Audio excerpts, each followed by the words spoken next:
né? Verificar o telefone está no modo silencioso, aos pais ficarem junto dos seus filhos para ensiná-los a honrar e adorar a Deus. Estarei lendo a carta aos Hebreus, capítulo 12, do versículo 1 ao 3. Portanto, também nós, uma vez que estamos rodeados por tão grande nuvem de testemunhas, livremo-nos de tudo que nos atrapalha e do pecado que nos envolve, e corramos com perseverança a corrida que nos é proposta, tendo os olhos fitos em Jesus, autor e consumador da nossa fé. Ele, pela alegria que lhe fora proposta, suportou a cruz, desprezando a vergonha, e assentou-se à direita do trono de Deus. Pensem bem naquele que suportou tal oposição dos pecadores contra si mesmo, para que vocês não se cansem nem desanimem. O autor descreve a vida do cristão como um corredor que está em um estádio onde a torcida são pessoas que foram grandes exemplos de fé, homens como Abraão, Jacó e Moisés, entre outros, citados no capítulo anterior. Esses homens nos servem de inspiração e torcem para que cheguemos ao final da corrida. E nessa corrida devemos nos livrar de tudo que nos atrapalha e do pecado que nos envolve. E muitas vezes o cristão desanima e se cansa nessa caminhada, mas devemos fixar os olhos em Jesus Cristo quando formos tentados a desistir. Que nosso pensamento esteja em Cristo, em toda a oposição que suportou dos pecadores, seu sofrimento na cruz, sua vida e sua morte, sua ressurreição, e hoje ele está à direita do Pai. Ao guardar tudo isso em nossos corações, lembramos que além da cruz há uma coroa, há uma esperança. Amém? Eu convido a todos a se levantar e o Ministério de Louvor estar à frente para orar mais uma vez. Pai, em nome de Jesus, nós te damos graças por mais esse dia. Que o Senhor possa estar nos ajudando nessa caminhada cristã, a ter os olhos fixos em Cristo, o autor e consumador da nossa fé, que possamos sempre estar olhando para Cristo, não olhando para os lados, não deixando o pecado que nos segurar ou coisas que possam nos atrapalhar, que o Senhor possa estar guardando nosso pensamento, nosso coração, a estar disposto a te buscar, estar nessa caminhada junto com o Senhor. Que o Senhor possa estar trazendo ao nosso coração que, apesar do sofrimento que nós temos nessa vida, temos algo muito maior que é Cristo, que sua obra hoje nos faz filhos de Deus, sua obra nos traz salvação, e que possamos pensar no reino dos céus, não mais nesse mundo, e que possamos estar sempre aguardando e tendo esperança em estar encontrando ao Senhor nos céus. Em nome de Jesus, Pai, também peço que o Senhor abençoe o culto de hoje, abençoe o louvor, que seja um louvor agradável ao Senhor, que o Senhor possa estar também abençoando a ministração, abençoe o pastor Diogo, que o Senhor dê sabedoria, discernimento para ele, para estar ensinando coisas preciosas aos nossos corações. Em nome de Jesus, que eu oro e agradeço.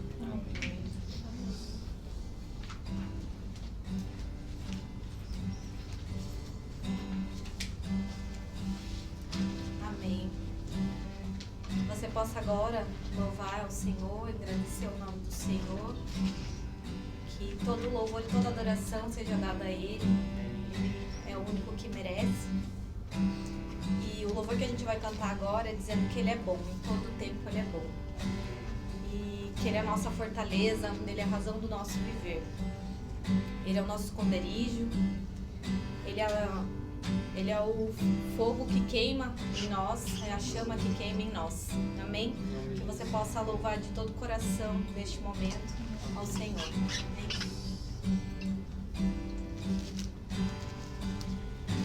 Do meu coração seja minha fortaleza, minha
que o Senhor não nos deixará, Senhor.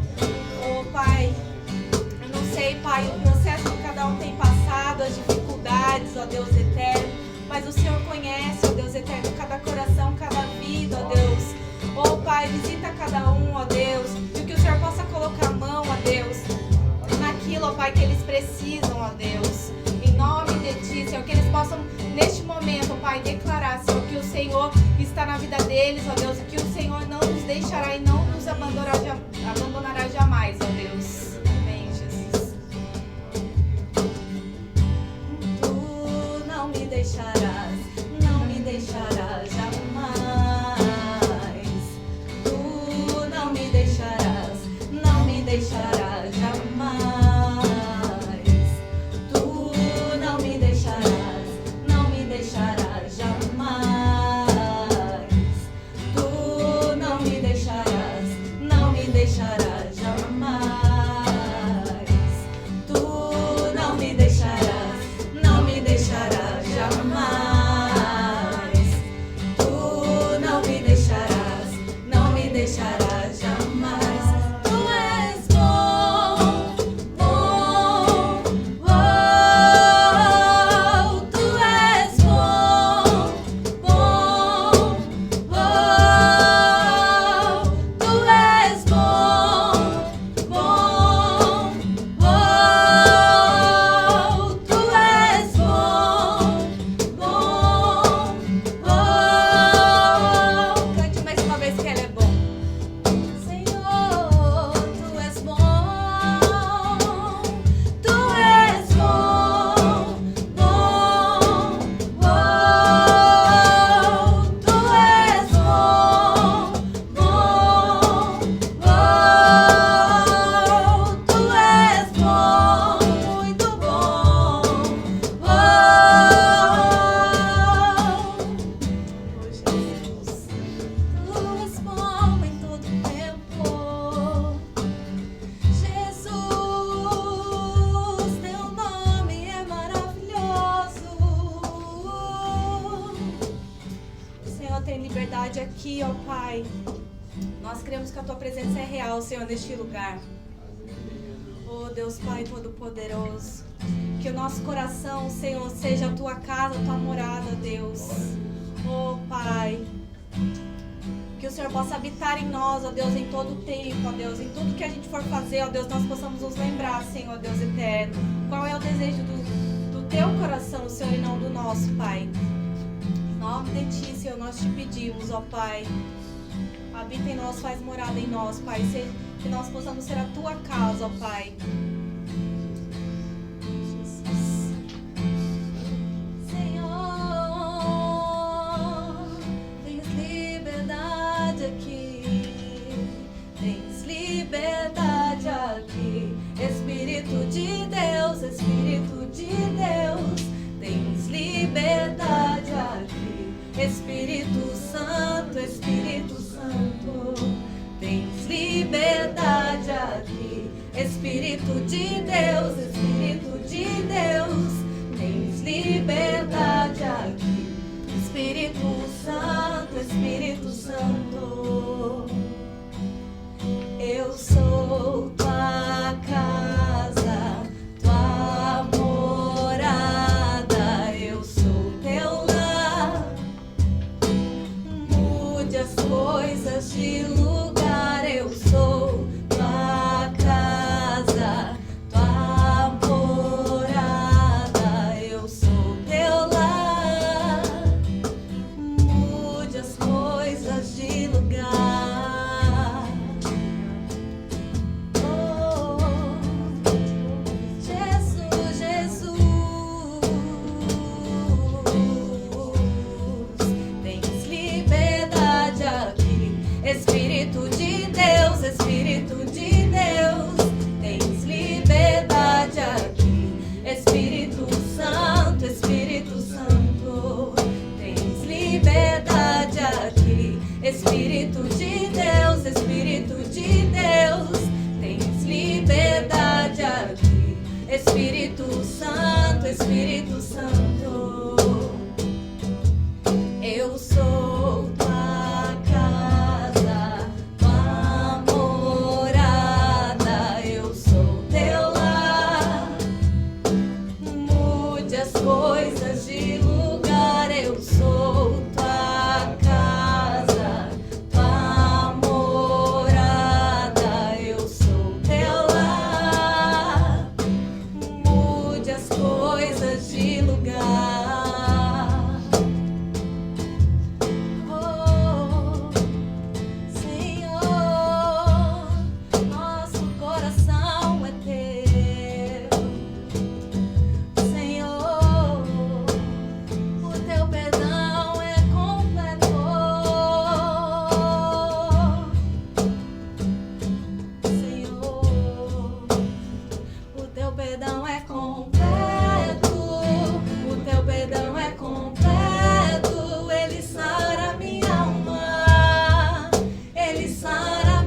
Deus, neste lugar, nesta noite, ó Pai.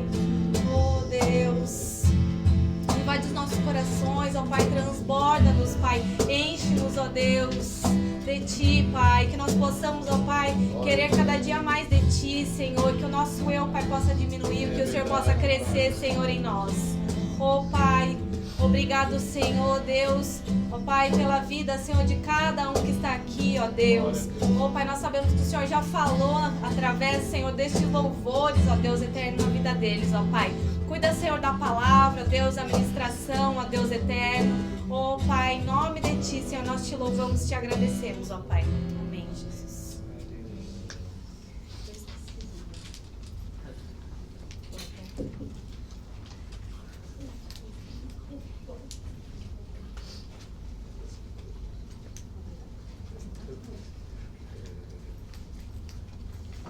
Irmãos, eu acabei esquecendo de falar que poderia estar fazendo a oferta no momento de louvor, mas se vocês desejarem neste momento estar fazendo, a caixinha fica aqui. Tá bom? Deus abençoe.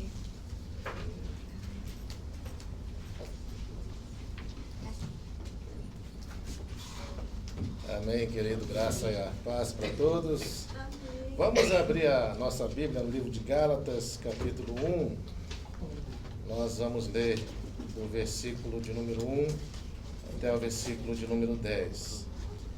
É óbvio que nós não vamos fazer do versículo 1 ao 5, porque nós já estudamos, né, no período que nós estamos aí fazendo os cultos via online, né?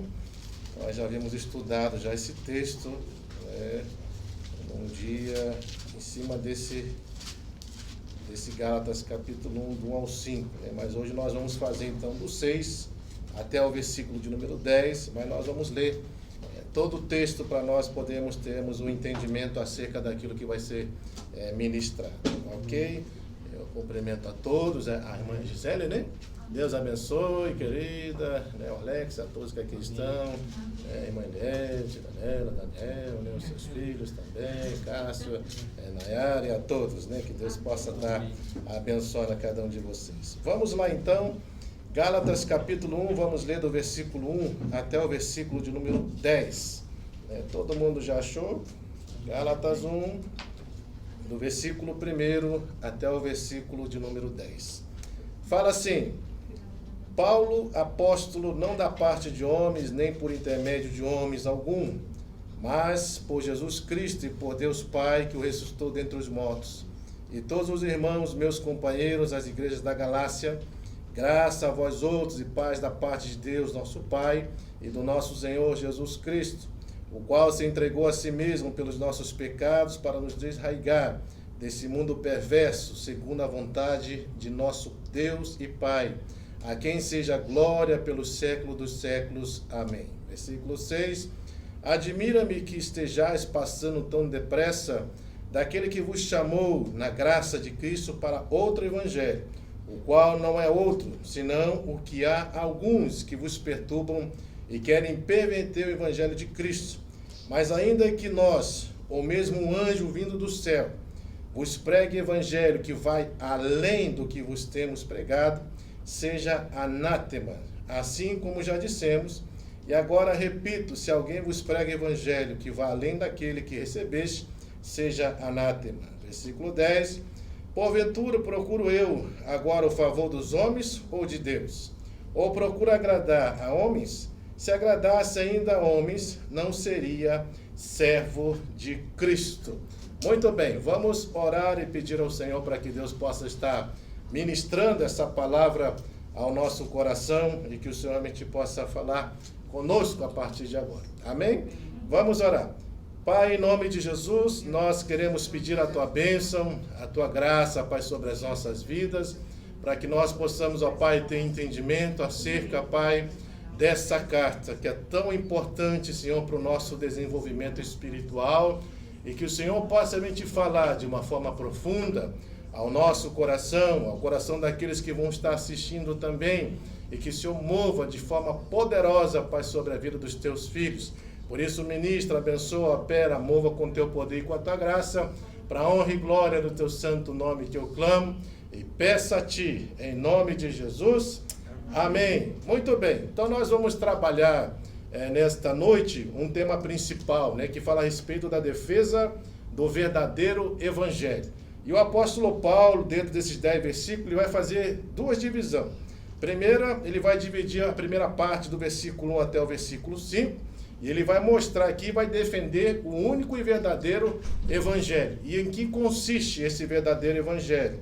E do versículo 6 até o versículo de número 10, ele vai mostrar aqui que não existe outro evangelho. Então é dentro desses dois temas que nós vamos trabalhar. Obviamente que a gente só vai fixar aí na segunda parte, que vai do versículo 6 ao 10, porque do versículo 1 até o 5 nós já ministramos. Mas eu quero só apenas recapitular algumas coisas para que vocês, que talvez não assistiram, né, aquilo que eu ministrei nessa primeira parte, para que vocês possam realmente entender melhor o que vai ser ministrado aqui. Bom, todas as vezes que nós vamos estudar a palavra de Deus, obviamente que se você for fazer um estudo simplesmente fazendo uma leitura, tem muitas coisas que são difíceis, complicadas de entender.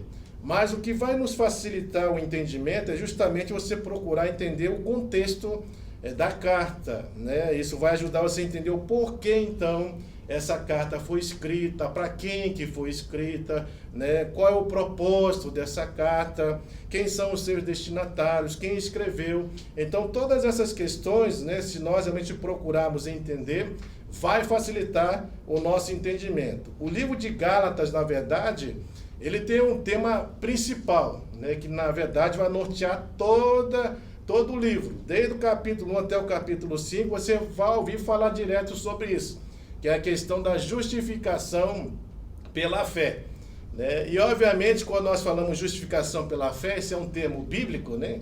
E por isso talvez para muitos de nós fica difícil de entender, mas o que é justificação pela fé?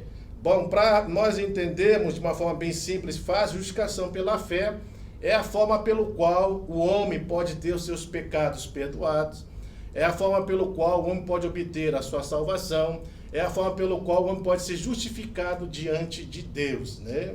E a Bíblia vai deixar bem clara, né, que essa justificação, ela é só possível o quê? Pela fé. E aí a pergunta é, fé no quê? Fé em quem? E aí nós vamos perceber que a Bíblia trabalha que essa fé precisa ser fé em Jesus Cristo, né? Por isso, então, é importante nós entendermos que para a gente poder compreender todas essas coisas, nós precisamos, então, entender todo o contexto da carta para que você realmente compreenda isso que o Paulo está querendo ministrar. Como eu citei no início, né? Nós vamos falar daquilo que é o verdadeiro evangelho e depois vamos falar aquilo que não é evangelho verdadeiro. Então, obviamente, quando nós falamos disso, a nossa mente fica meio embaralhada. Mas como assim? Tem dois evangelhos? Não, na verdade só tem um, né? Mas, infelizmente, dentro dessa carta de Gálatas, existem os judaizantes que estão querendo pregar um outro tipo de evangelho, que não é o verdadeiro evangelho. Então, só fazendo um resumo aí do versículo 1 até o versículo de número 5, nós vamos observar que, primeiramente, no versículo 1, versículo de número 2, Paulo aqui ele vai defender o seu chamado apostólico e também vai defender a sua mensagem apostólica. Obviamente que ele deixa bem claro, né, que inclusive isso aqui nós tratamos no primeiro estudo que nós fizemos, que é muito importante nós entendermos o que é um apóstolo, né? Porque às vezes nós ouvimos tanto essa expressão apóstolo, apóstolo, e você não tem nem dimensão do que significa. Inclusive até nos dias de hoje as pessoas utilizam essa nomenclatura, né? Inclusive você deve ter já ouvido apóstolo de fulano de tal, apóstolo que surgiu não sei aonde, apóstolo, né? Enfim, apóstolo é que não falta nos dias de hoje. Mas nós percebemos aqui que Paulo ele nos dá uma direção acerca do que é ser um apóstolo. E ele vai deixar aqui bem claro uma coisa para já descartar toda e qualquer possibilidade de muitos daqueles que se dizem ser apóstolos. Olha só o versículo 1, ele fala assim, Paulo, apóstolo, certo? E aí ele vai falar, não da parte o quê? De homens, nem por intermédio de homens, algum, mas por Jesus Cristo e por Deus Pai que o ressuscitou dentre os mortos. O que o apóstolo Paulo fala? Que um verdadeiro apóstolo, ele foi levantado pelo próprio Deus. Ele não foi levantado por homem, Ele não foi levantado por instituição, mas ele foi levantado pelo próprio Deus. E aí então você chega à conclusão de que se nós formos fazer uma análise bíblica desde o início da igreja, você vai ver que os verdadeiros apóstolos foram quem? Os discípulos de Cristo. Porque foi o próprio Cristo que os chamou. Foi o próprio Cristo que designou eles para eles cumprirem com essa função. E a gente percebe claramente que aí você vai perguntar assim, mas o apóstolo Paulo viveu com Cristo? Ele foi chamado por Cristo? De fato, se nós formos observar, né, Paulo vai vir depois, obviamente, né? Ele não foi aquele discípulo que caminhou junto com Cristo, como Pedro, como João, como Tiago, né, como Filipe e tantos outros. Mas a gente percebe que ele também tem o mesmo chamado. Porque quando ele está indo lá para Damasco, lembra, Atos capítulo 9, vem um clarão, ele perde a visão, cai por terra, né? E aí vem aquela voz, Saulo, Saulo, por que me persegues? E aí Paulo fala, quem és tu, Senhor? E ele fala, eu sou a Cristo, a quem tu persegues. Isso quer dizer que o próprio Cristo foi até o apóstolo Paulo, e é o próprio Cristo que vai comissionar e chamar o apóstolo Paulo. Porque lá no livro de Atos, vamos abrir aí, para você ver, Atos capítulo 9, quando fala do chamado do apóstolo Paulo, depois a gente volta aí rapidamente para aí, você vai ver exatamente isso. Atos capítulo de número 9, nós vamos ver aqui o chamado do apóstolo Paulo, e lá no versículo de número 15, né, depois que Paulo realmente tem essa visão, ele fica cego, e aí ele é orientado a ir até a cidade de Damasco, encontrar um homem chamado Ananias, né, que era um servo do Senhor, e Ananias fica com medo do apóstolo Paulo, porque ele sabia que o apóstolo Paulo era um perseguidor do cristianismo, né, ele realmente era uma pessoa perversa, uma pessoa má, uma pessoa que lutou contra o evangelho, e de repente Deus está falando que é para recebê-lo, né? E aí então ele fica com medo. E aí a gente vê no versículo 15, aí confirma o chamado do apóstolo Paulo pelo Senhor. Olha o que fala aí. Mas o Senhor lhe disse, no caso para Ananias, vai, porque este é para mim um instrumento escolhido para levar o meu nome perante os gentios e reis, bem como perante os filhos de Israel. E de fato o apóstolo Paulo foi levantado para ser mesmo, né, o evangelista, aquele que evangelizaria aqueles que não eram do povo judeu. Obviamente que também evangelizou judeus também, mas o foco dele é para aquele que não é judeu. Então, por aqui nós vamos observando, né, volta agora para Gálatas, que ele realmente foi chamado pelo próprio Deus. Né? Essa aqui é uma característica clara daquele que realmente é considerado um apóstolo. Então, apóstolo genuíno, verdadeiro, biblicamente falando, é aquele que foi chamado pelo próprio Cristo. O próprio Cristo o chamou. Não foi igreja, não foi instituição, não foi homem nenhum que instituiu. Porque o problema de hoje é que o homem que coloca esse título na pessoa, é o homem que institui a pessoa como apóstolo. Mas, biblicamente, Paulo está falando que um apóstolo é aquele que foi chamado pelo próprio Cristo. E aí, então, você vai ver que esse grupo de pessoas ela é bem seletivo. Diminui drasticamente. Porque se for comparar as pessoas que foram chamadas por Cristo, é só os discípulos. E é por isso, então, que nós precisamos tomar o cuidado com essa expressão que é colocada. Inclusive, hoje não só tem apóstolo, tem pai apóstolo. Tem tudo sem imaginar, né? Nos dias de hoje, né? Mas, infelizmente, essa é uma ação humana. E Paulo deixa bem claro, o apóstolo genuíno e verdadeiro é aquele que é chamado pelo próprio Deus, pelo próprio Cristo. E ele fez isso. E aí a gente percebe claramente que o apóstolo Paulo, então, aqui, ao se defender, porque ele está defendendo o seu chamado, até porque as pessoas consideravam o apóstolo Paulo que inferior os apóstolos de Jerusalém. Justamente pelo fato que o apóstolo Paulo não caminhou junto com Cristo como os outros discípulos caminharam. Né? Mas isso não desqualifica ele, porque ele também caminhou com Cristo dessa forma. Cristo se manifestou a ele. Ele, quando passou 3 anos na Arábia, foi o próprio Cristo que o ensinou. Né? E aí é óbvio que só mais para frente nós vamos entender isso, porque ele vai chegar até expressar essa questão de que ele foi levado ao terceiro céu e foi revelado a ele coisas que ele não pode revelar a mim e a você. Tamanha profundidade desse conhecimento e tamanha restrição dessa informação. Mas ele foi instruído e a gente vai estudar isso mais para frente, né, no decorrer do estudo dessa carta. E aí você vê, então, ele defende seu apostolado, ele vai defender também a mensagem que ele está pregando. E essa mensagem que ele está pregando está relacionada ao quê? Ao verdadeiro evangelho, que fala a respeito do evangelho da graça de Deus. E é importante nós entendermos isso, porque quando o apóstolo Paulo, ele defende seu apostolado, ele não só mostra que o próprio Deus é testemunha dele, mas no versículo 2 também fala que outros irmãos, depois se você ler o capítulo 9 já você vai ver, que eles comprovam realmente que o apóstolo tem um chamado da parte de Deus. E Deus é com ele, porque Deus testifica esse chamado no decorrer da sua caminhada ministerial. E aí, a partir do versículo 3 em diante, o apóstolo Paulo, então, vai começar a ministrar o quê? Acerca daquilo que faz parte do verdadeiro evangelho. Em que consiste esse verdadeiro evangelho? Primeira coisa que ele vai ministrar, que esse evangelho da graça de Deus, ele trabalha com essas duas expressões aqui, que talvez você ouve muito no contexto cristão. Isso aqui ficou muito banalizado, as pessoas às vezes falam, mas nem sabem por que está falando. É justamente esse termo, graça a vós outros e paz da parte de Deus, nosso Pai, e do nosso Senhor Jesus Cristo. Quando nós chegamos na igreja, o que as pessoas falam? Graça e paz, a paz do Senhor.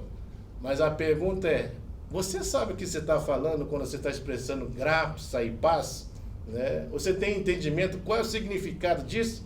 Porque Paulo, quando está falando isso aqui, ele não está falando por acaso. Ele quer mostrar que existe um fundamento do evangelho da graça.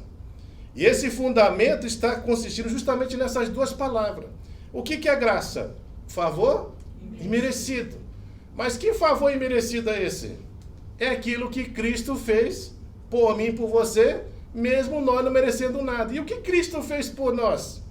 Aí você vai ter que fazer uma análise histórica acerca disso. Primeiro, veja, quem que planejou a nossa salvação?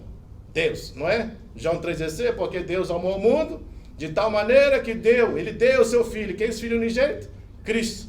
Né? Então ele amou o mundo de tal maneira que deu o seu filho unigênito para que todo aquele que nele crê não pereça, mas tenha vida eterna. Ou seja, quem que projetou a salvação? Deus. Quem que enviou o Filho? Deus. Quem que se colocou a nosso favor nesse mundo? O próprio Cristo. Quem se fez carne e habitou no nosso meio? O próprio Cristo. Quem foi obediente até a morte de cruz? O próprio Cristo.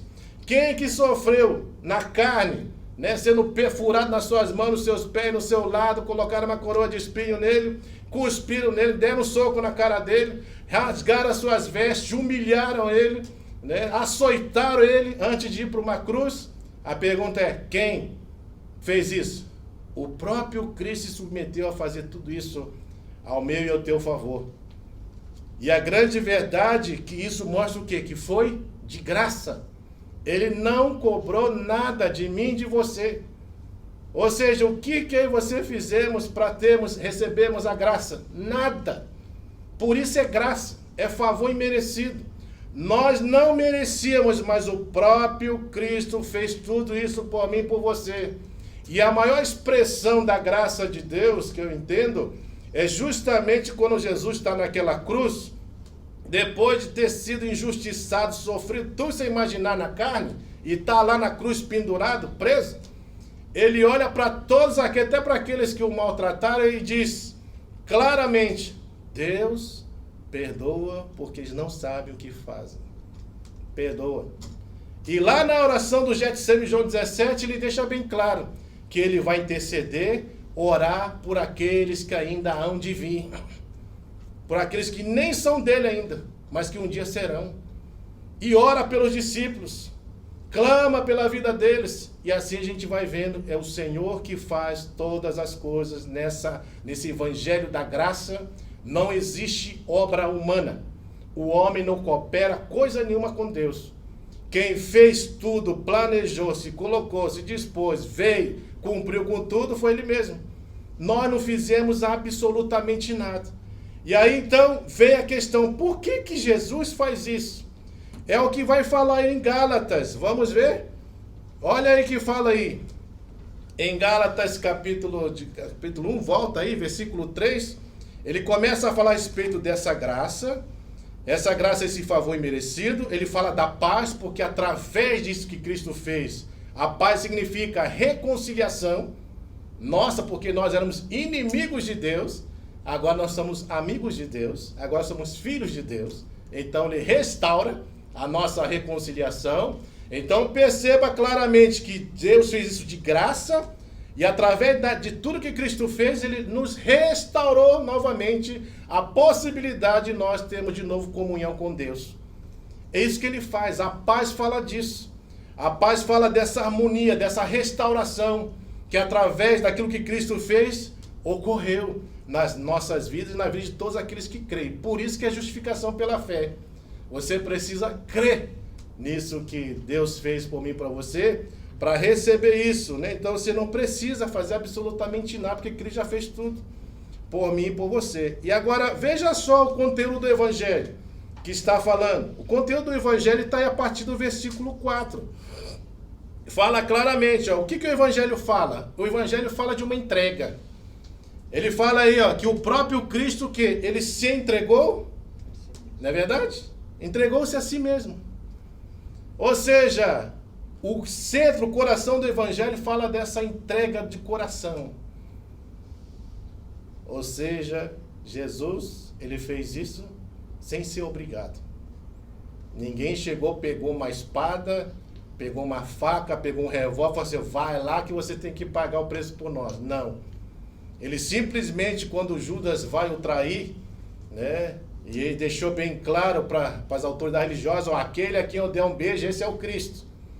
E aí ele vai dar um beijo em Jesus, e Jesus fala, é com um beijo você traz o Filho do Homem? Judas. E aí vem aqueles soldados para pegar ele. E aí a pergunta é clara. O soldado pergunta, quem é Jesus? Ele mesmo se entrega voluntariamente. É a mim que vocês procuram? Sou eu. Pode me levar. Ele não resiste, né? Ele não é forçado a nada. Ele simplesmente se entrega a si mesmo. Aí você vê o grande amor de Deus também nessa questão. Que ele se entregou voluntariamente. O Evangelho da Graça fala disso. Fala dessa entrega voluntária. Jesus não foi obrigado a fazer. Não botaram um revólver na cabeça dele para ele fazer. Não obrigaram nada a ele fazer. Ele simplesmente fez. Ele se entrega. Por isso que fala que o amor de Deus é sacrificial, incondicional. Nada foi condicionado a essa entrega. Nada. E ele sacrificou dando aquilo que ele tinha de mais valor, a vida. Para que eu e você pudéssemos ter vida através dele. Então, ele se entrega. E aí ainda fala mais desse Evangelho da Graça. O que é esse Evangelho verdadeiro, genuíno? Que Paulo quer ministrar. Que além de falar dessa entrega voluntária, que é de coração, que Cristo fez por nós, ele fez por quem? Ele fala aí, vai falar o motivo pelo qual houve essa entrega. Ele, o qual se entregou a si mesmo, pelo quê? Pelos nossos pecados. Aí a pergunta é, por que Jesus teve que se entregar pelos nossos pecados? Por que ele teve que morrer no meio do seu lugar? Bom, já começamos pelo fato que todos nós somos pecadores e destituídos estamos o quê? Da presença de Deus. Já começamos por aí.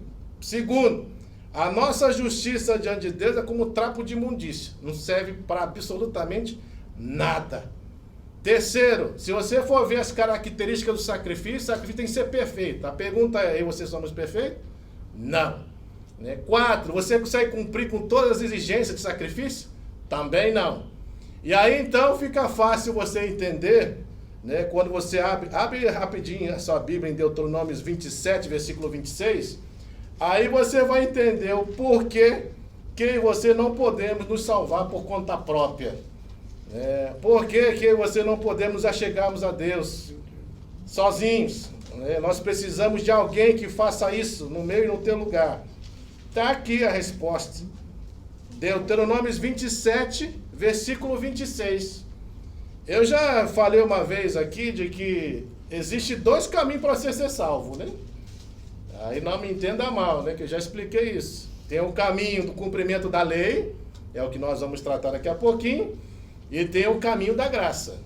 Mas o cumprimento da lei, para você ser salvo, é isso aqui, ó. Versículo 26 do capítulo 27 de Deuteronômio. Fala assim: maldito aquele que não confirmar as palavras desta lei, não as cumprindo. E todo o povo dirá: amém.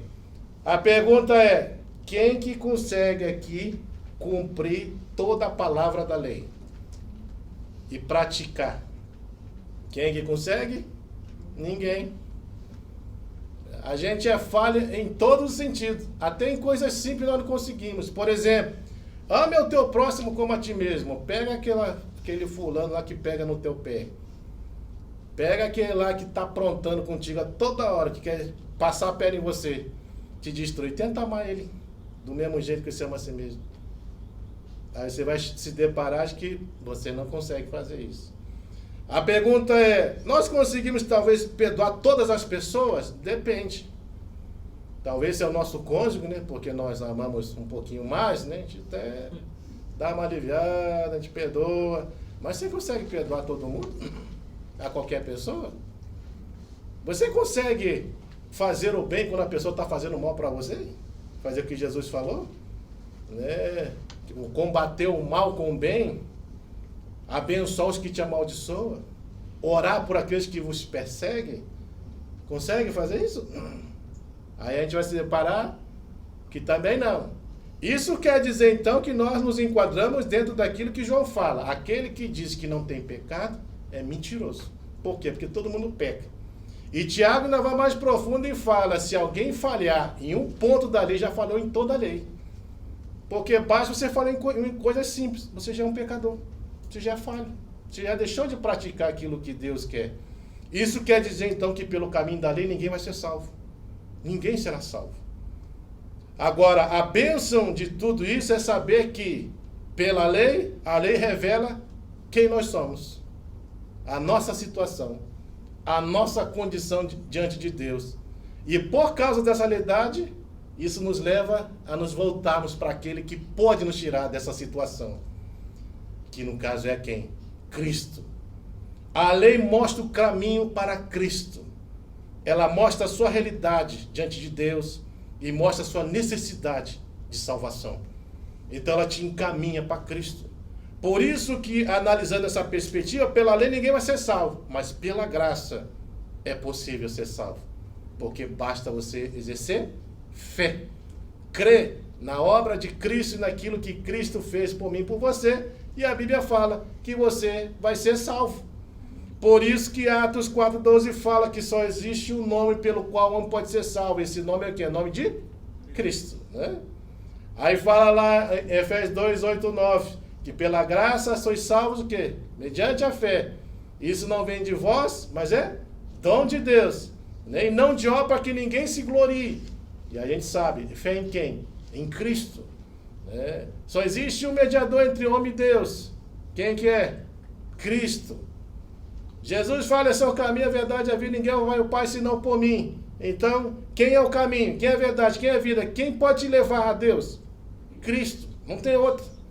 Então, ele é a única esperança que o homem tem para poder realmente ser salvo, para ter os seus pecados perdoados e para ser justificado diante de Deus.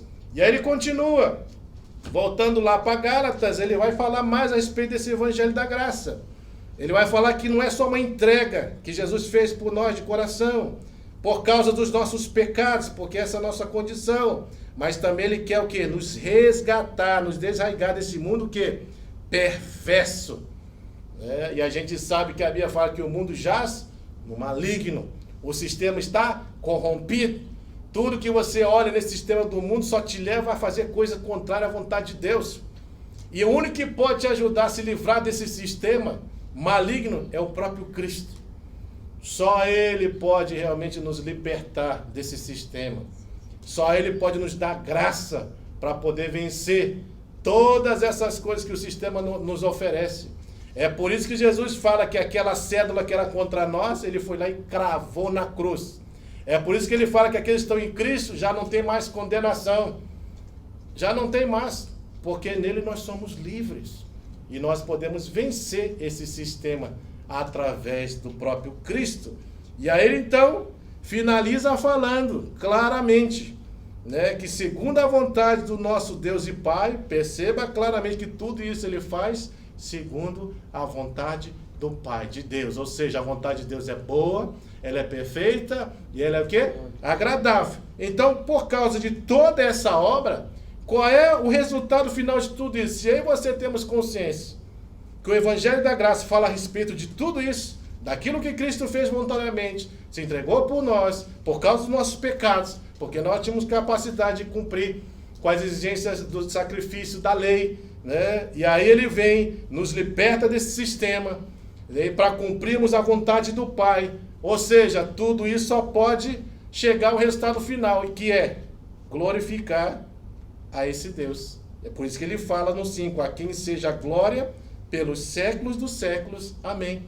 Só ele é digno de receber a glória, em todos os sentidos. Por isso que Cristo é o merecedor de receber a glória. Por isso que lá em Romanos 11:36 fala bem claro, porque dele, por ele e para ele são todas as coisas, a ele a glória eternamente. Amém. Quer comais, quer bebais, quer façais qualquer outra coisa, faça tudo para a glória de Deus. E assim por diante nós vemos então que tudo deve finalizar para a glória de Deus. Por isso que a fonte é Deus, o meio é Deus e o fim de tudo que nós fazemos tem que ser Ele também, Deus. Tudo está centrado nele. E aí então, Paulo encerra essa primeira parte, ele vai partir para a segunda. Vai mostrar agora, porque a primeira é mostrar o que é o verdadeiro evangelho. Ele já falou aqui do versículo 1 até o 5. Agora o segundo, o que não é o verdadeiro evangelho? É do 6 ao 10. Porque aqui nós vamos perceber, só para trazer o contexto rapidamente para vocês, né, esses irmãos aqui da Galácia, eles foram evangelizados pelo apóstolo Paulo. E Paulo, quando vai ministrar o coração dos irmãos da Galácia, ele prega exatamente esse evangelho aqui que eu estou falando aqui, do versículo 1 ao 5. Mostrando que é isso aqui, ó, a nossa realidade e como nós podemos obter a salvação. É aqui que a justificação pela fé se baseia. Ele está ensinando isso aqui. Os irmãos da Galácia receberam essa mensagem, creram nisso, estavam contentes. Paulo vai embora da região da Galácia. E passado algum tempo, quem que chega lá? Irmãos judeus que haviam se convertido ao cristianismo e que começaram a pregar outro tipo de evangelho. E qual que é outro tipo de evangelho? Eles estavam falando que não bastava apenas ter fé em Jesus. Que no caso você precisava, além da fé de Jesus, cumprir as obras da lei para ser salvo. Ou seja, você tem que fazer por merecer a sua salvação. E eles começam a ministrar isso. E por causa dessa ministração, você vai ver o que vai acontecer com esses irmãos aqui na região da Galácia. Você vai ver o poder de persuasão, a perturbação que esse outro evangelho trouxe aqui, que não tem nada a ver com o evangelho da graça, que é o verdadeiro evangelho. Então, veja só, Paulo agora então aqui, no versículo 6, ele vai olhar para aqueles irmãos da Galácia e vai falar assim: admira-me que estáis passando tão depressa daquele que vos chamou na graça de Cristo para um outro evangelho. Olha só que interessante, né, que nós vamos precisar analisar aqui. Quando o Paulo começa a falar, ele fica admirado, na verdade ele está espantado.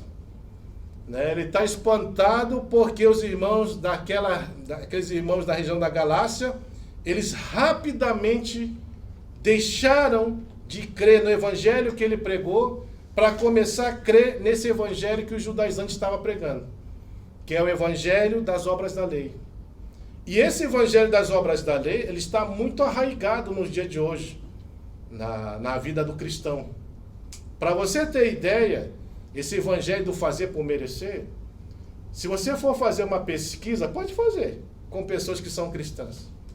Pergunta para elas se elas estiverem fazendo alguma coisa de errado. Pergunta para elas assim: se você estiver fazendo uma coisa de errado, Jesus voltar agora, você sobe ou fica? O que você acha que a pessoa vai falar? A maioria? Vai ficar, né? Vai ficar. vai falar, não vou subir. Ainda bem que Jesus não veio até agora. Porque se viesse, estava perdido. Eu não subo. Aí você vai perguntar, por que você não sobe?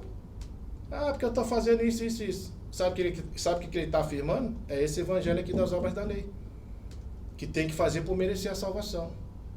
Ou seja, ele está colocando a salvação dele dentro da questão de meritocracia.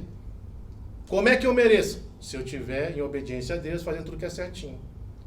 E se eu não mereço? É quando eu não estou fazendo aquilo que está de acordo com a vontade de Deus, então eu não mereço. E aí então a gente separa essas pessoas. Quem obedece, submete aquilo que Deus quer, então esse pode subir. Quem não obedece, não submete, então esse não sobe, fica. E aí essa ideia também está impregnada no catolicismo. Você já perguntou, já foi perceber lá que as pessoas elas têm essa ideia da questão das obras? Porque sabe o céu, eu não roubo, eu não mato, eu não faço nada mal para ninguém, então eu vou subir. É meritocracia. Mas a pergunta que nós precisamos fazer é, a Bíblia fala de que realmente você vai ser salvo pelas obras? Não fala. Quer ver só? Vai aí no capítulo 2 desse mesmo texto, versículo 16. O que está falando aí, ó? É só o capítulo seguinte, 2,16. Sabendo, contudo, que o homem não é justificado, o quê? Pelas obras da lei.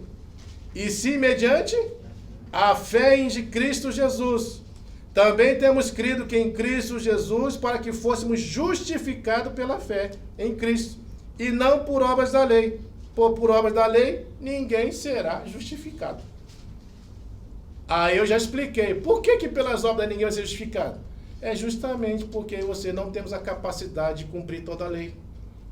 Nós falhamos. Lembra que a gente leu? Deuteronômio 27, 26? Que é maldito aquele que não cumpre toda a lei e não pratica. Você se coloca no estado de maldição. E se você é maldito, então você está condenado. Essa é a ideia. Então perceba que Paulo aqui, ele está admirado com esses irmãos, como é que esses irmãos deixaram ser persuadidos por esse tipo de ensinamento, a tal ponto que eles realmente se afastaram. Aí entra a questão da apostasia, né, desses irmãos da Galácia. Por quê? Porque eles deixaram, se afastaram daquilo que é verdadeiro para começar a crer naquilo que não é o verdadeiro. Eles se afastam, isso é apostasia. E ainda tem um terceiro problema nessa questão, que quando você se afasta do Evangelho da graça de Deus, lembre-se que você não só está afastando da palavra, lembre-se que você não está se afastando da igreja somente, mas você está se afastando do próprio Deus, porque Ele é a própria palavra. Você está se afastando. Lembra que Paulo fala para Timóteo nos últimos tempos, o que ele fala? Que as pessoas nos últimos tempos vão se apostatar da fé e vão começar a dar ouvidos ao quê? Aquilo que faz coceira nos seus ouvidos. Ou seja, só vai querer receber aquilo que agrada. É por isso que hoje em dia os pregadores têm uma tática. E a tática é bem simples. É falar o que o homem quer ouvir, não o que precisa ouvir. E aí então eles trabalham a mensagem dele, começa a rechear a mensagem com tudo aquilo que a pessoa se agrada. Com tudo aquilo. Se você é uma pessoa que gosta só de revelamento, profetada, você vai ter mensagem só voltada para isso, para você se encher com essas coisas. Mas a questão é, isso vai te levar para perto de Deus? Não te leva, te afasta de Deus. Te afasta. Você acha que Satanás, lá em Gênesis, nós vimos bem claro isso? Você percebeu qual é a tática de Satanás? Para destruir o homem. Você percebeu qual a tática que ele usou lá em Gênesis, capítulo 3? Percebeu? Sabe o que ele fez? Simplesmente adulterou a verdade de Deus. Deus falou para Adão e Eva, não come do fruto do conhecimento do bem e do mal, porque no dia que comer vocês vão morrer. Ou seja, Deus mostra, Deus orienta e Deus mostra o resultado das ações. Aí o que o diabo faz? Por isso que a gente fala que ele é o primeiro herege da Bíblia, né? É o primeiro a se levantar para falar besteira, né? E falar coisas contra a verdade, que ele fala, de modo nenhum, vocês vão ser que nem a Deus. Não vão morrer não se preocupa. Mentira. Mentira. E Eva caiu nessa mentira. E Eva cedeu essa mentira. E o pior, ainda levou o homem também a cair também nessa mentira. E aí até hoje nós sofremos amargamente as consequências da desobediência de Adão e Eva. Talvez você vai falar assim, se eu estivesse lá eu não fazia que nem eles. Faria da mesma maneira. Da mesma forma. Mas a ideia é mostrar que Satanás ele está por trás das questões das heresias. Ele está por trás dessas ações para contaminar a verdade de Deus, para que você creia em mentira e fazer da mentira uma verdade.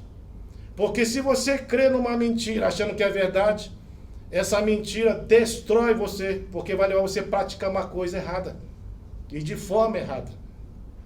E é assim.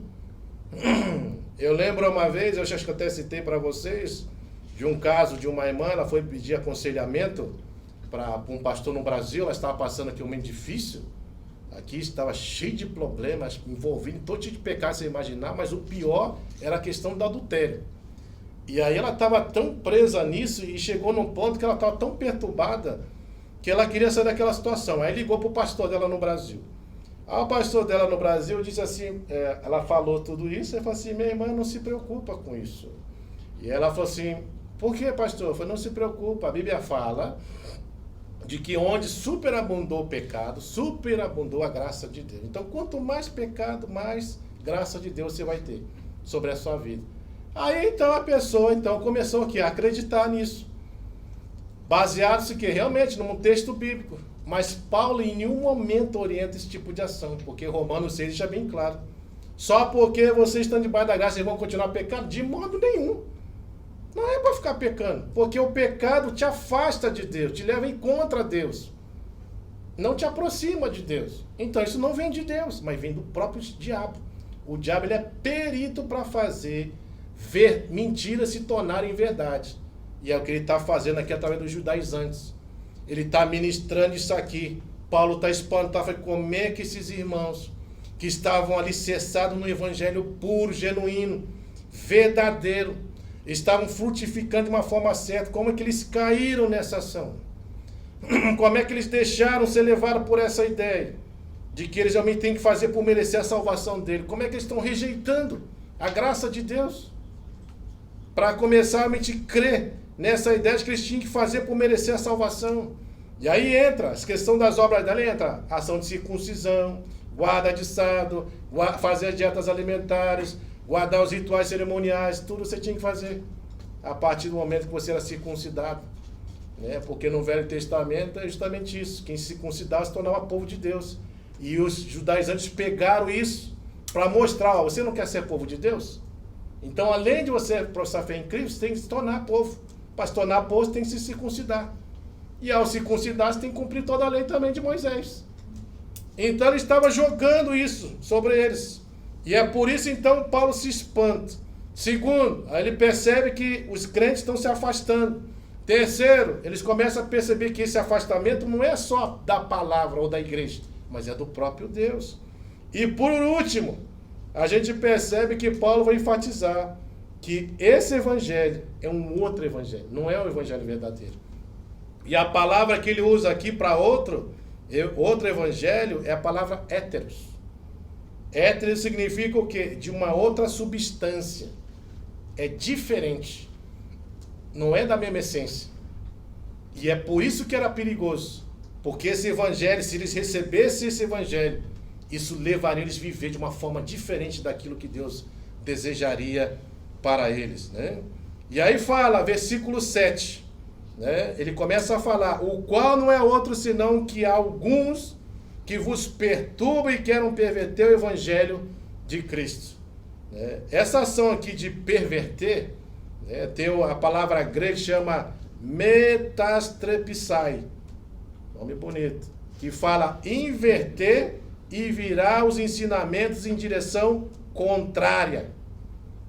Esse é o significado aqui dessa palavra aqui, irmãos, perturbar, perverter, né? Então, veja só o que esses judaizantes estão fazendo. Eles querem mudar o pensamento deles. Eles querem fazer com que eles creiam que realmente eles precisam, para ser salvo, precisam cumprir obras da lei. E Paulo está falando, não precisa cumprir obras da lei.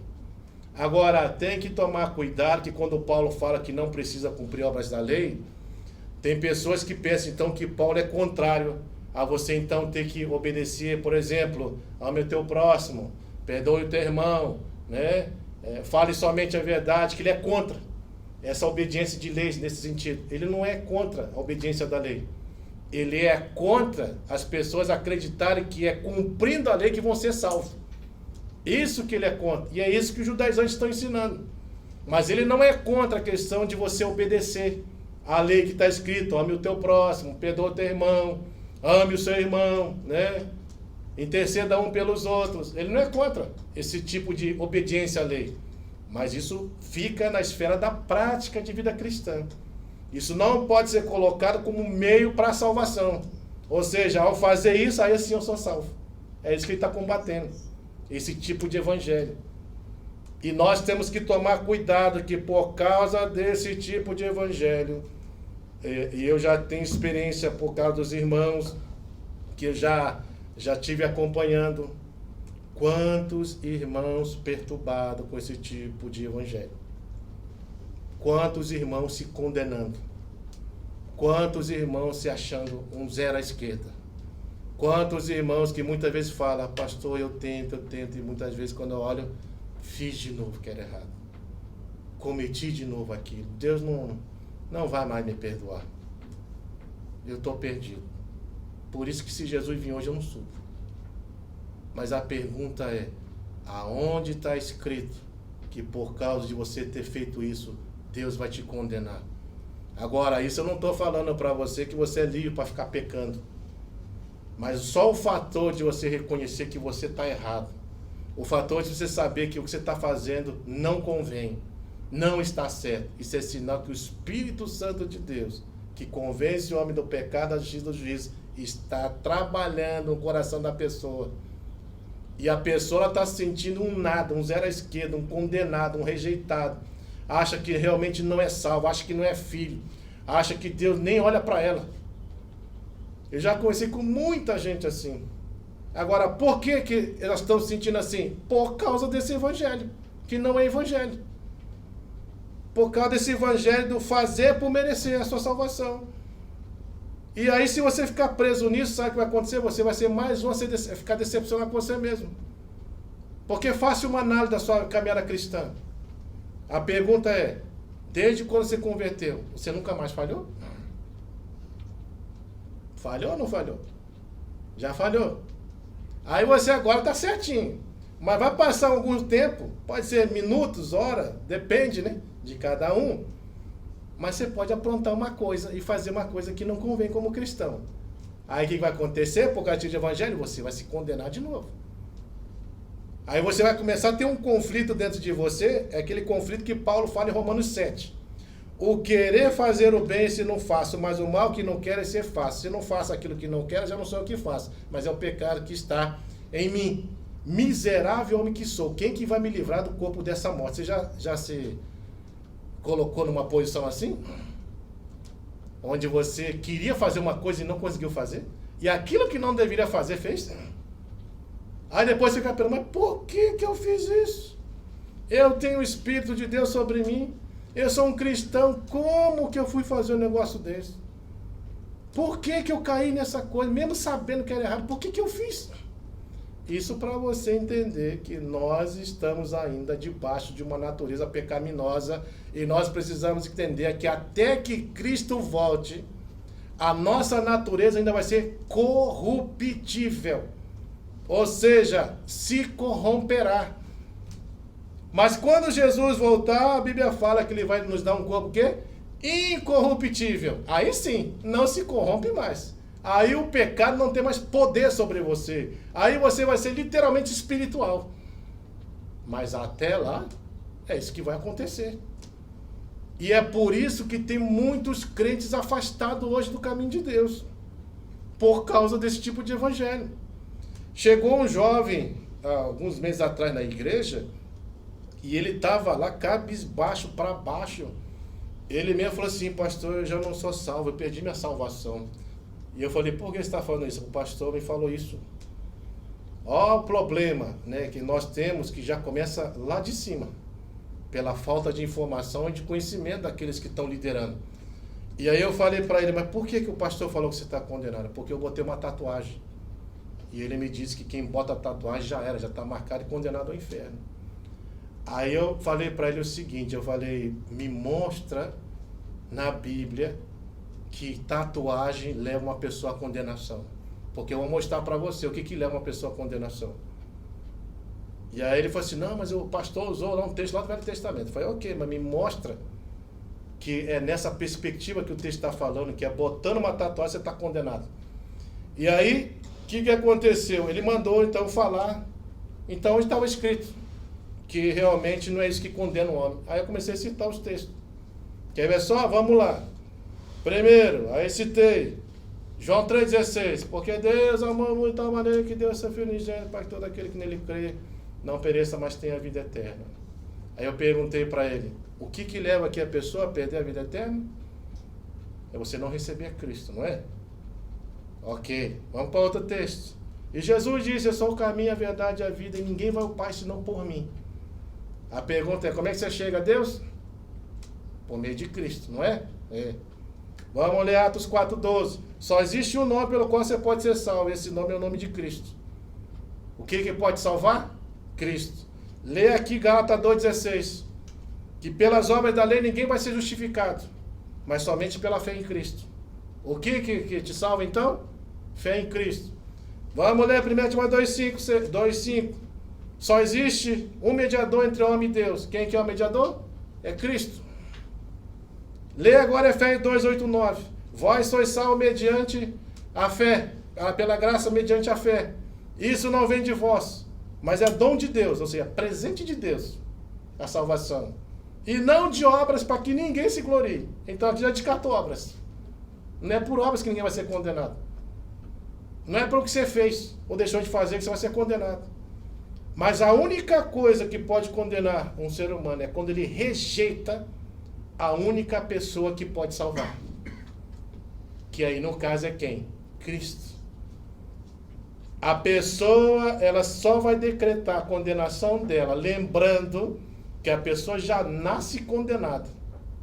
Não é que ela vai ser, ela já nasce. Porque todo mundo já nasce pecador, afastado, destituído da presença de Deus. Mas quando ela rejeita o único caminho para Deus, que é Cristo, então ela sela, decreta o seu estado de condenação. Por isso que Jesus é o único que pode pegar essa cela que condena e cravar na cruz e tirar a gente desse estado de condenação. E aí, baseado nisso, ele analisou, ele falou, então eu não estou perdido? Eu falei, não, a Bíblia não está falando que está perdido. A Bíblia não fala em um momento. Você não crê em Cristo? Você crê em Cristo? E eu falei, ainda tem uma coisa. Só o fator de você estar perturbado do jeito que você está, mostra o quanto dentro do seu coração há temor de Deus. Porque quem não teme a Deus não está nem mais aí para o que está fazendo, deixando de fazer. Não vai nem buscar mais ajuda, não está nem mais aí. Mas ele foi, ele correu atrás. E aquele homem saiu de lá, aquele jovem saiu de lá, irradiante, leve, com outra perspectiva com relação ao Evangelho, e agradeceu a Deus. Porque Deus age com misericórdia, né, sobre a vida de todas as pessoas. Para você ter ideia, a Bíblia fala que aquele que me negar diante dos homens, ele também negará diante do Pai. Você conhece algum personagem que negou Jesus diante dos homens? Conhece? Quem que foi? Pedro negou, né? 3 vezes na cara dura, né? Mas pergunta, ele foi condenado? Não, Deus agiu de graça, misericórdia. Ele não merecia, mas Deus quis salvar. É o que ele faz conosco hoje. A gente não merece, mas ele quer salvar. E ele faz isso por graça. Não é porque merece. Porque se fosse por merecimento, Pedro estava condenado. Já era. Você imagina o apóstolo Paulo, se fosse por merecimento.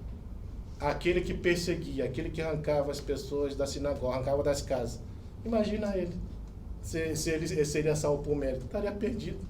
Seria o primeiro a ser condenado. Qual é o seu nome, Paulo? Apóstolo Paulo. Isso aí já era. Já era. Ah, pro inferno. Você não tem mais jeito, não. Mas não foi assim não.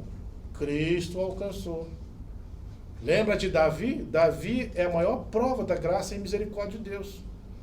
Porque os 2 pecados de Davi, que é adultério e homicídio, levaria a pessoa à morte. Vai lá no Velho Testamento. Vê lá o que acontece com adulto e adulto. É apedrejar até a morte. Vê quem é homicida. Morria também, matava. Você matou, então você morre. Era assim, olho por olho, dente por dente. A pergunta é, o que aconteceu com Davi? Ele morreu? Não. Quando o profeta chegou lá, trouxe aquela história e ele reconheceu que era com ele, ele fala, pequei contra o Senhor. E aí o próprio Natan chega e fala, não te preocupe, porque você não vai morrer. Porque ele já estava esperando a morte. Porque é isso que ele desejou para aquele que tivesse feito aquilo. E ele mal sabia que era dele a história que o profeta estava falando. Então veja que exceção de misericórdia. E é por isso então que nós temos que tomar cuidado com esse tipo de evangelho. Porque destrói a pessoa, faz a pessoa crer em ensinamentos que são contrários à verdade de Deus. E aí então, versículo 8 e 9, ele vai falar aqui, né? Mas ainda que nós, ou mesmo um anjo vindo do céu, vos pregue evangelho que vai além do que vos temos pregado, seja anátema, no caso aqui é maldito. Ou seja, que seja condenado à morte, ao inferno, que seja destruído. Essa é a expressão num nível mais profundo que você imaginar. Não é só maldito, anátema. Maldito aqui é a expressão que Paulo quer usar, isso aí, que seja destruído, condenado ao inferno.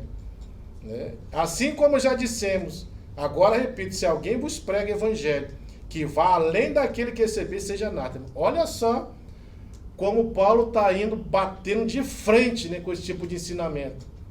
Porque isso destrói a vida da pessoa. Isso leva as pessoas a viverem, né, um evangelho de uma forma totalmente equivocada. E Paulo combate esse tipo de evangelho e não aceita. Aí o que ele ministra aqui? Número 1, ele vai ministrar que o evangelho, ele está acima dos apóstolos. Porque ele fala, ó, mas ainda que nós, ele está falando deles, está falando de Paulo, de todos aqueles que são seguidores de Cristo, daqueles que ensinam, né, o evangelho. Ainda que nós viemos pregar coisa diferente, ele está falando dele.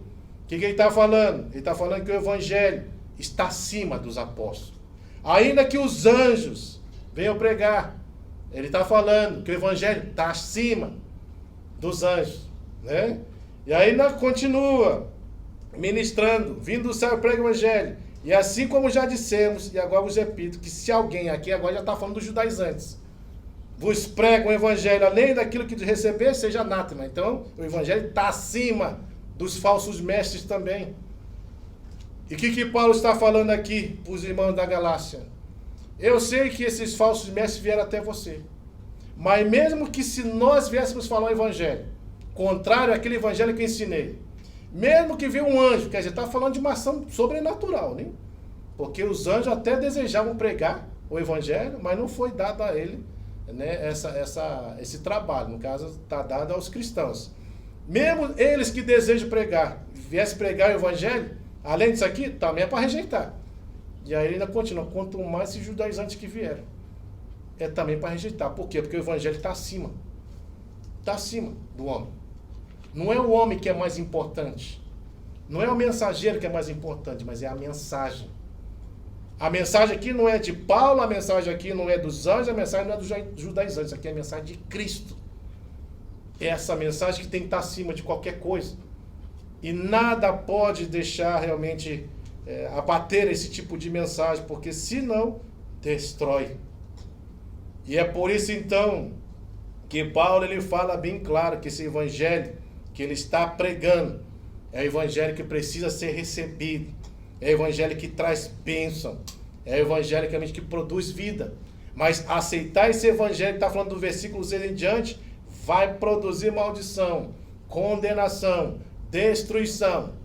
E é por isso que ele fala para esses irmãos da Galácia que eles não deveriam aceitar esse tipo de evangelho.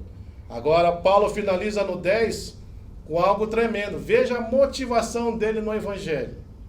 Você vai ver que Paulo ele não vai negociar a verdade de Deus, né, para querer alcançar o favor dos homens. Ele não vai fazer isso. ele não está buscando holofote de ninguém. Ele não está buscando a glória dos homens. Ele não está buscando querer ser reconhecido por alguém. Não está.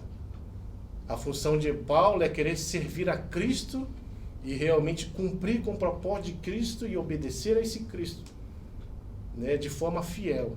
Até porque a Bíblia fala que Deus tem compromisso com a sua palavra, com mais nada. Então a gente percebe que o apóstolo Paulo ele poderia fazer muitas coisas, até porque Paulo ele tem um currículo muito grande, né? Ele tem a cidadania romana, ele é poliglota, ele conhece mais do que ninguém a lei dos judaizantes, ele conhece muita coisa. Não é qualquer pessoa. Não é à toa que ele escreve quase 50% do Novo Testamento, é ele que escreve. Então não é qualquer pessoa. E o que Paulo fala no 10? Porventura procuro eu agora o favor dos homens de Deus? Obviamente que é de Deus. Eu procuro agradar os homens? Não, ele está procurando agradar a Deus. E se agradasse ainda o homem, não seria servo de Cristo. Então ele está deixando claro que se ele se submetesse a essa ideia de querer buscar o holofote sobre ele, querer receber a glória dos homens para ele, ele não seria servo de Cristo.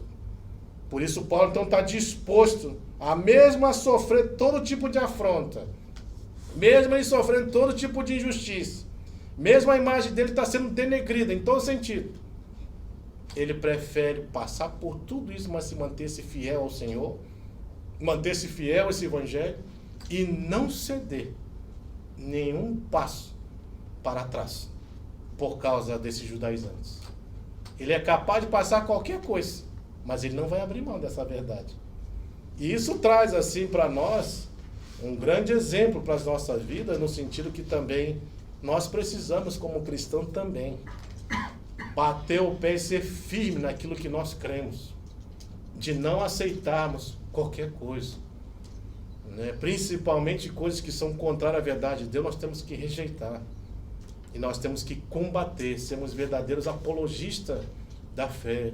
Pessoas que lutam pelo verdadeiro evangelho e manter puro esse verdadeiro evangelho. E essa é a mentalidade do apóstolo Paulo. Então Paulo mostra que esse evangelho que o judaísmo está pregando não é o verdadeiro evangelho. Não é um outro evangelho da mesma essência. Não é, ele é diferente.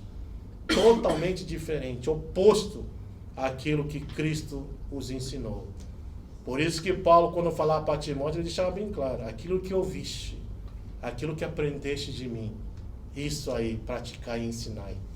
Faça isso, Timóteo. Não se desvie, nem para a direita, nem para a esquerda. Pregue somente aquilo que você aprendeu. Ensine só o que você aprendeu. Retenha só aquilo que você recebeu. E não deixe ser contaminado por outro tipo de evangelho. Agora, nós precisamos, nos dias de hoje, tomar muito cuidado. Nós estamos sendo bombardeados pela internet. É tanta informação que você tem informação sobre tudo que você quiser. Tudo que você quiser. Tudo. E dentro dessas informações existem muitas coisas que são contrárias ao evangelho. E nós temos que tomar muito cuidado. Hoje, para você ter ideia, tem não sei se vocês já viram aí do negócio dos coaches, né, que estão surgindo, não é só coach nas fábricas, mas é coach nas igrejas.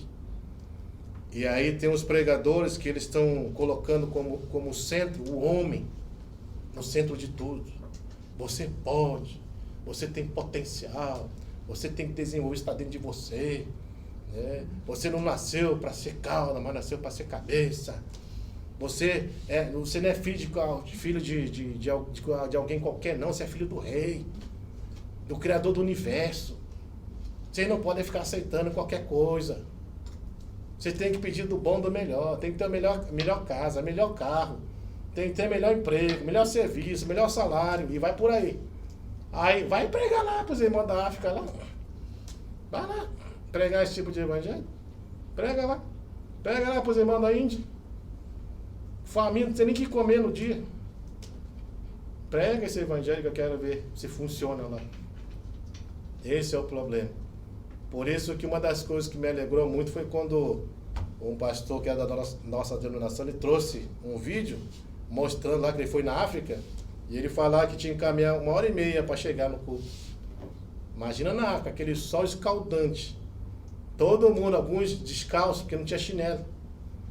Aí atravessando montanha, passando por baixo de galho, de árvore. Aí chega lá 1h30. Aí teve os irmãos que foram lá que não aguentou, voltou. Passou mal. Mas tava lá os irmãos africanos, contente, alegre, roupa tudo suja, rasgada, sem chinelo.